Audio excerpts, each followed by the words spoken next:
What's going on, everybody? It's Mark from Mark That Complete, and I'm back with another video going over my collection. Today we're going over my Xbox Series X collection. Last week we did PS5, and next week we're going to do Switch.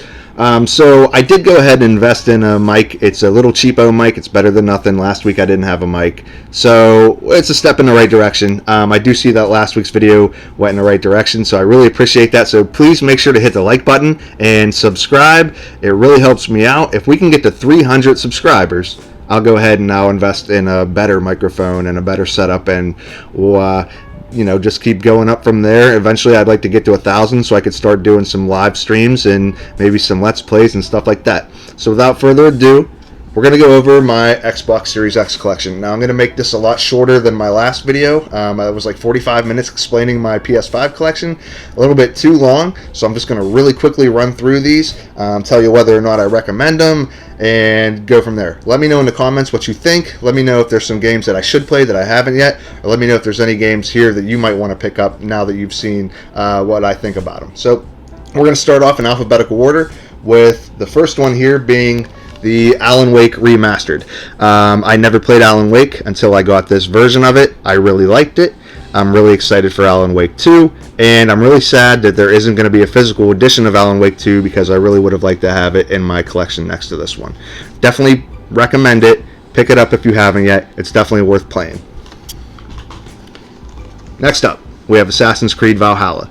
Really good game, not my favorite Assassin's Creed game. Okay, as far as all the open world ones go, Origins, Odyssey, and now this one, Valhalla, I don't prefer them more to the linear parkour style Assassin's Creeds, and that's why I'm really excited for Assassin's Creed Mirage to come out. But it's a really great game. If you've never played it, I do recommend it. Out of all of the open world ones, I would say this one's definitely my favorite. Next up, we have Back 4 Blood, the spiritual successor to Left 4 Dead and Left 4 Dead 2. Don't recommend it. It should have never came out. It doesn't live up to the Left 4 Dead name. It's just a cheesy wannabe. It doesn't play well. The campaign wasn't fun. It just wasn't that great of a game. It is on Game Pass, I believe, still. I bought it physically and left it sealed because I thought maybe it'd be worth something. Silly me. Next up, we've got my Call of Duty collection. We have Black Ops Cold War, Vanguard, and Modern Warfare 2. Every generation I switch up which console I buy Call of Duty for. So last gen I bought all the Call of Duties for PS4. In the previous gen I bought them all for Xbox 360. Therefore we're back on Xbox Series X, which means the next generation all my Call of Duties will be for PS6. Granted, I don't know what's really going to happen with Call of Duty on PlayStation now that the Activision Blizzard deal has finalized, or it is finalizing, I think probably this week, with Microsoft. But yeah, they're Call of Duty. I have them all on Xbox. Call of Duty. Next up, I have Control Ultimate Edition. Absolutely love this game. Completely recommend it. I think it's a solid shooter, really great atmosphere, very creepy vibe to it. It's a game I played, I think, 3 or 4 times, and I do hope one day they make a sequel. I strongly recommend Control if you've never played it. Next up, the Dark Picture Anthologies House of Ashes. I never played it. I don't know why I picked it up. I don't really like storytelling games. I just picked it up to have it. In lieu of this game, though, I will tell you as far as storytelling games go, I did play as Dusk Falls on Game Pass, and that is actually a very good game. And I strongly recommend, if you have Game Pass, check out As Dusk Falls, because it's a really short 5-6 hour long game, but the story is very good, and it gets very intense, so I strongly recommend that. I don't really recommend that game, though. Even though I never played it, it just doesn't look good. Next up, we have the Dead Space remake. I never played Dead Space until this game. I think it was fantastic. I did finish the campaign. It wasn't as pretty as the Callisto Protocol, but obviously that was inspired by this. Gameplay-wise, this is definitely the dominant of the two. Excellent game, 9 out of 10. One of the best games I've played so far in 2023. Next up, we have Dirt 5. I got this game as a Christmas present from my wife when the Xbox came out. I wanted all of the launch games for it, and this was one of them. I didn't have it yet, so she asked me what I wanted, and it was this. This is a very good racing game. I definitely recommend it. It's on Game Pass. I hope they make a Dirt 6. Very fun, arcadey, beautiful art style, and it's just a lot of fun. Not very simmy. It's not as good as Forza, but it definitely is a really cool game. If you get sick of playing Forza or something like that and want to give another racing game a shot, try Dirt 5. Next up, we have one of the best first-person shooters I've ever played. That's going to be Doom Eternal. I originally got it for PS4, picked it up on Series X because it had obviously better visuals, and then I found this like 2 years later. It's what I assume is a limited edition steelbook that I got on Best Buy, or at Best Buy, excuse me. I think it was like $10 or something like that. I do have it sealed. Really cool. So Doom Eternal, again, it speaks for itself. It's one of the best first-person shooters ever made. It's a blast to play, and I really hope they follow up on that soon. Next up, we have Dying Light 2, Stay Human. This is the first Dying Light game I played. I did not play the first one. I think it's very okay. It's not particularly my favorite zombie game of all time. It was just very okay. I finished the campaign. I didn't go back to it after that, and I don't know. I didn't try the DLC. I'm probably not going to.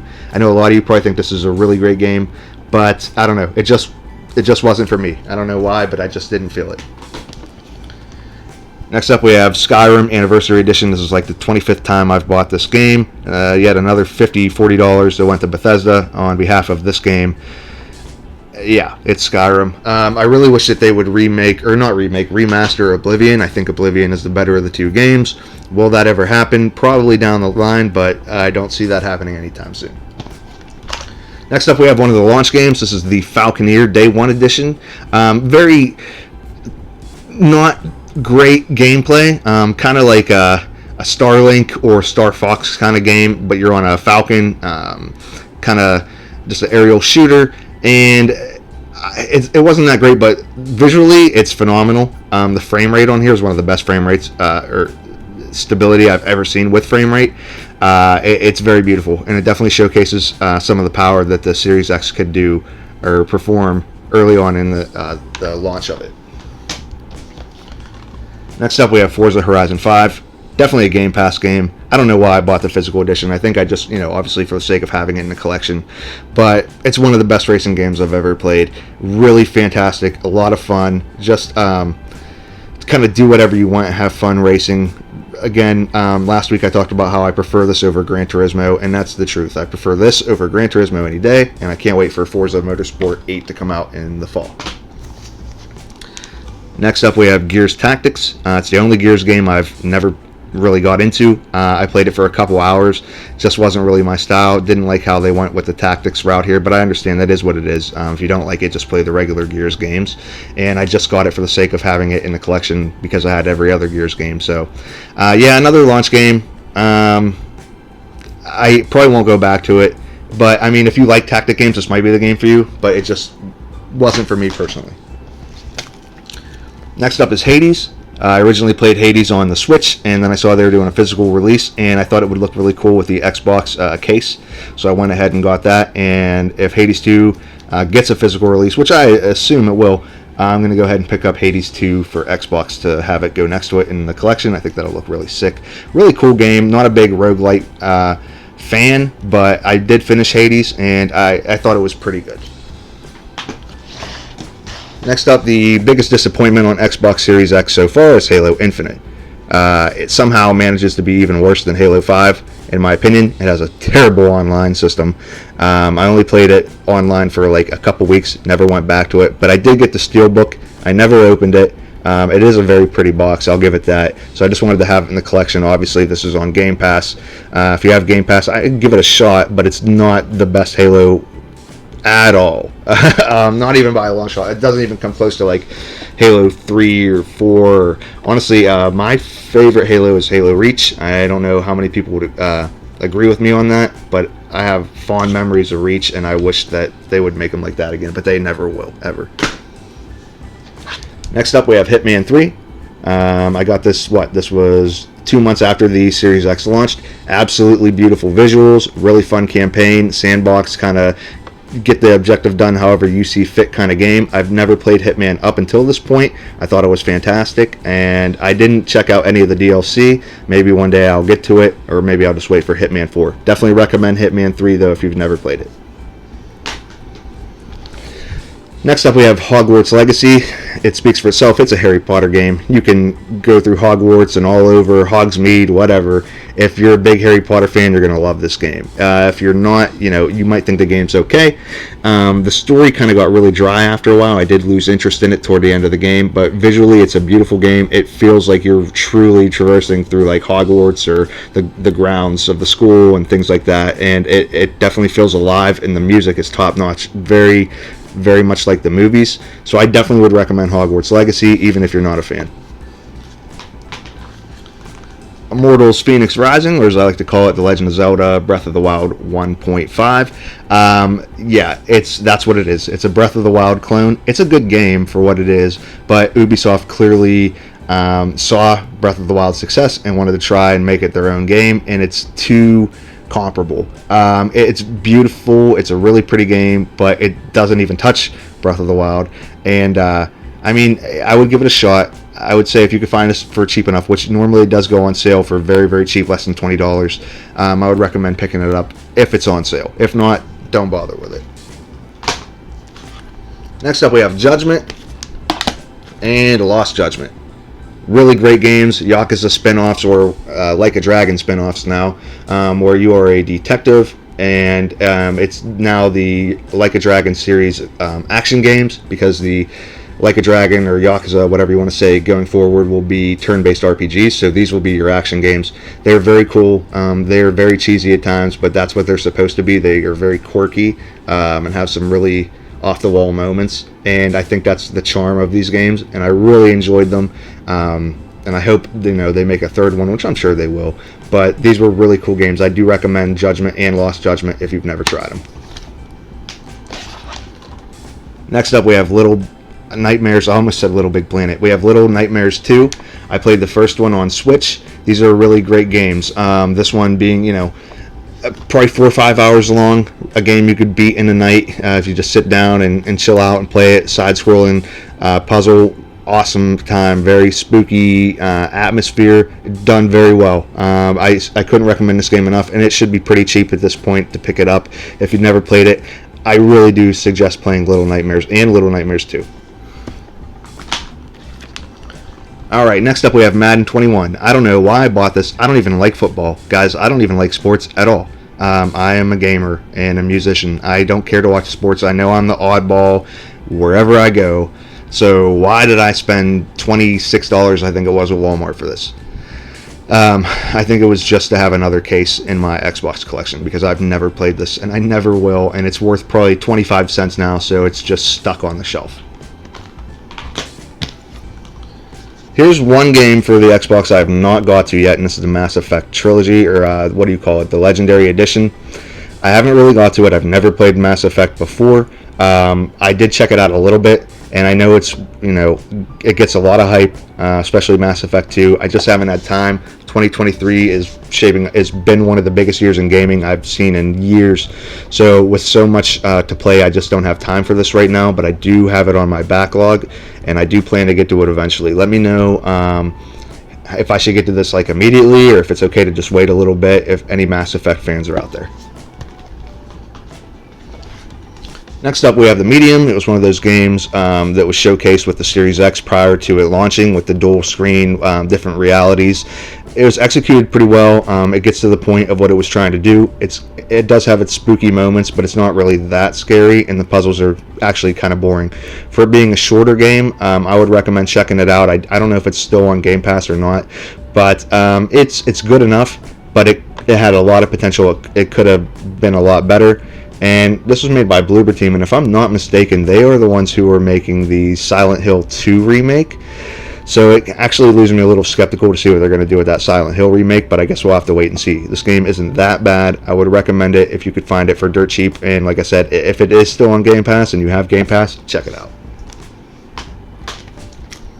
Next up, we have Microsoft Flight Simulator 2021. It's on Game Pass. I bought it, and it's sealed. that's really the only reason I bought it, was to have it in the collection. It was one of those games where I wanted to fly around my neighborhood and see like the roof of my house and where I grew up and stuff like that, which was really cool when it first came out. But after that, it lost its luster to me. I'm not an enthusiast of this game. I know there's lots of different updates, like there's a Dune update and stuff like that. I'm not really into it. I'm not going to check it out. But if you're into that, check out Flight Simulator. It is definitely really cool just to kind of like go around where you live and see. Two more sports games that I just don't care about, but I bought because of just being a collector. You have MLB The Show 21 Jackie Robinson edition, and you have 2K21 Mamba Forever edition. I bought them solely because this was the Jackie Robinson edition. I do not have it open, and this being the Mamba Forever edition, rest in peace to Kobe, I had to pick it up. Again, I don't watch sports, I don't care about sports, but I do respect legends. So I bought these hoping that maybe one day they'd be worth something, and that's why they're sealed. I've never played them, and I just probably never will, and I'll probably never buy sports games again after that. Next up, we have Nier Replicant. Really solid game. Very sad, very depressing, gloomy kind of game. Beautiful music, which is very similar to Final Fantasy 16, which I have behind me. There's a lot of music in Final Fantasy 16 that, to me, feels like it was inspired from Nier Replicant. Really great action game. I highly recommend it if you've never played it, or maybe you've played Nier Automata and you haven't tried this one yet. They're two completely different games, and I think you'll like this one a lot. Next up, we have Outriders, a game that is very akin to The Division and Destiny. If I want to play a game like that, I will just play Destiny or The Division 2. I did finish this game. I did finish the campaign. Never played it again. I know there's the World Slayer DLC. I never got to it, and I never will. It was cool for about a week, and then I just got over it. There wasn't much at the time for Series X when it came out, so I just picked it up on a whim. Next up, we have Riders Republic. Don't recommend it. Wasn't very good. Played it for a couple hours. I'll never play it again. Not a fun sports game. Moving on. Scarlet Nexus. Highly recommend it. Really great game, great anime style game. Just saw it in the previews right when the Xbox was coming out. Thought it looked really cool and ended up having a really great time with it. I strongly recommend checking this out if you're into anime. Pretty cool game. Sonic Frontiers. We have the best Sonic game that came out in the last 10 years or so, I think. I definitely liked it. Great direction for Sonic. It wasn't perfect, had a lot of pop-in issues, stuff like that, but it's definitely, like I said, a step in the right direction. Really cool game. I did finish it, and I hope that they make a Sonic Frontiers 2. I'll definitely pick that up day one. Highly recommend Sonic. You can find it pretty cheap most of the time. Next up, we have Tony Hawk 1+2. Excellent remake if you've never played it. A lot of fun. It's really a shame they're not going to bring back Tony Hawk 3 and 4 as a remake. But I do have this for PS4 as well, and I wanted up-res graphics, and I thought maybe it'd be cool to have Tony Hawk in the collection, so I grabbed it. Excellent grab. Watch Dogs Legion. Don't like Watch Dogs. It was the first game that I could get for Series X before my console came in, and that's the only reason I bought it. I did finish it. I didn't like it, and I'll never buy Watch Dogs again. That's literally the only reason I bought it, was because I wanted that Series X badge right there in the top corner to have in my collection, because I was really excited for the Series X to come out. Waste of money. Finally, Yakuza Like a Dragon. I would definitely say I saved the best for last, especially in the alphabetical order I went in. This is my favorite game that I have for Xbox Series X. I love this game. It's so much fun, very comical.